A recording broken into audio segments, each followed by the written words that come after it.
పట్టణ ప్రజలపైన ప్రభుత్వం ఆస్తి పన్ను పెంచి తీవ్రమైన భారాలు వేస్తున్నది.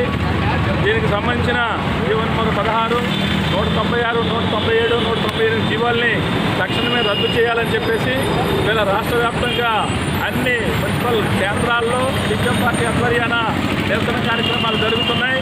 అందులో భాగంగానే ఈరోజు విజయనగరం పట్టణంలో ఈ కార్యక్రమం నిర్వహిస్తున్నాం. ఈరోజు కరోనాతో గత మార్చి నుండి నేటి వరకు అనేక ఇబ్బందులు మధ్యతరగతి ప్రజానీకం, పట్టణ పేదలు, కార్మికులు, ఉద్యోగులు, మేధావులు అందరూ కూడా తీవ్రమైన ఇబ్బందులు పడుతూ ఉంటే సందడిలో సడేబియాలాగా ఈరోజు ఈ పన్నుల భూతాన్ని ముందుకు తీసుకొచ్చారు.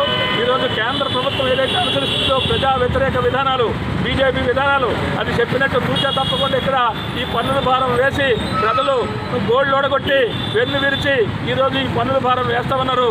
కాబట్టి ఒక పక్కనేమో ధరలు పెరుగుదల, ఒకవైపు నుంచి ఉద్యోగులకు జీతభత్యాలు పెంపుదల లేదు, ఈరోజు టీఆర్సీ లేదు, వాళ్ళు అన్ని రకాలుగా ఇబ్బందులు పడుతున్నారు. పట్టణ పేదలు కానీ మధ్యతరగతి ప్రజానీకం కానీ ఇన్ని ఉంటే ఈరోజు ఈ పన్నుల రూపంలో చెత్త పన్ను, డ్రైనేజీ పన్ను ఒక్కొక్కదానికి ఒక జీవో విడుదల చేసి ఈరోజు 15% మించకూడదని చెప్పి ఒక పక్కన గైడ్లైన్స్ ఉంటే ఈరోజు 15% మించిపోయింది. ఈరోజు ఒకప్పుడు దీనికి